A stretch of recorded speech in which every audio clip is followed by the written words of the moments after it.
కడప కార్పొరేషన్లో సిఐటియుగా రెగ్యులర్ కార్మికులకు సంబంధించి 10 మాటలు ఇప్పటి వరకు గతంలో కమిషనర్లకి వచ్చిన కమిషనర్ గారికి ఇక్కడికి కూడా మెమోరాండం రూపంలో కడప కార్పొరేషన్లో పర్మనెంట్ కార్మికులు ఎదుర్కొంటున్న సమస్యలను మేము ఎప్పుడూ అనేక మార్లు వారికి తెలియజెప్పాము. కానీ ఇంతవరకు ఒక్కటి కూడా పరిష్కార రూపం దాల్చలేదు. సుదీర్ఘంగా ఎదుర్కొంటున్నటువంటి దీర్ఘకాలికంగా ఎదుర్కొన్నటువంటి సమస్యలని పరిష్కరించాలని పలుమార్లు లెటర్ ఇచ్చినా కూడా స్పందించకపోవడం వల్ల ఈరోజు మేము నిరసన కార్యక్రమం చేపడతాము. ముఖ్యంగా పర్మనెంట్ కార్మికులకు వారి ఎస్ఆర్లలో ఉన్నటువంటి తప్పులను సరిచేయమని వారికి అనేక మార్లు విన్నవించుకున్నాము. అలాగే వాళ్ళకి రావాల్సినటువంటి ఇంక్రిమెంట్లు ఎంట్రీలు ఎస్ఆర్లలో అలాంటివి ఉన్నాయి.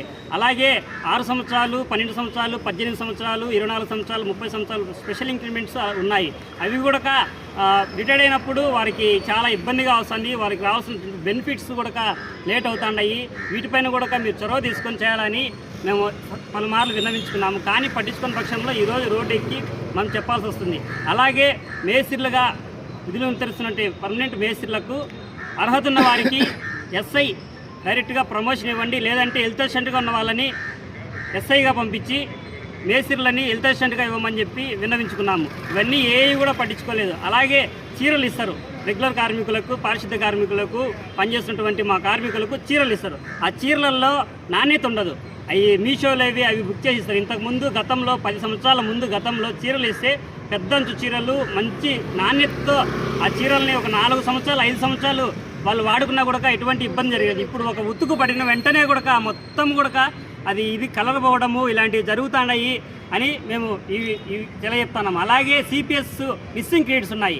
సిపిఎస్లో మిస్సింగ్ క్రెడిట్స్ వాళ్ళు ఉద్యోగంలో ఎక్కినప్పటి నుంచి ఇప్పటికీ ఒక మిస్సింగ్ క్రెడిట్స్ 500 మాత్రమే జమ అయ్యింది అకౌంట్లో. మిస్సింగ్ క్రెడిట్స్ లక్షలలో ఉన్నాయి. ఇవన్నీ కూడా చేయాలని చెప్తాను. అట్లాగే కడప కార్పొరేషన్లో లేనటువంటి ట్యాబ్ ఇన్స్పెక్టర్ పోస్టు గురించి పలుమార్లు విన్నవించుకున్నాము, తెలియజెప్పాము.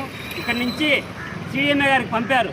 కానీ అక్కడి నుంచి ఆర్థికంగా ఎటువంటి భారమైనా ఉందా అని అడిగినప్పటికీ ఇక్కడికి నుంచి ఎటువంటి రిప్లై మన కమిషనర్ గారి ద్వారా రిప్లై పోలేదు. దానికి కూడా మనమే ఇది చెప్పాము. 19 సంవత్సరాల నుంచి ఉపయోగంలో లేని రోడ్ రోలర్ పోస్టులు కన్వర్షన్ కింద మార్చుకుంటే 2 బేసిక్ పే ఒకటే ఉంది. ఎటువంటి ఆర్థిక భారం పడదని కూడా మన నాయకత్వం తెలియజేసినా కూడా ఇంతవరకు కూడా దాన్ని పంపించినా ఇది లేదు.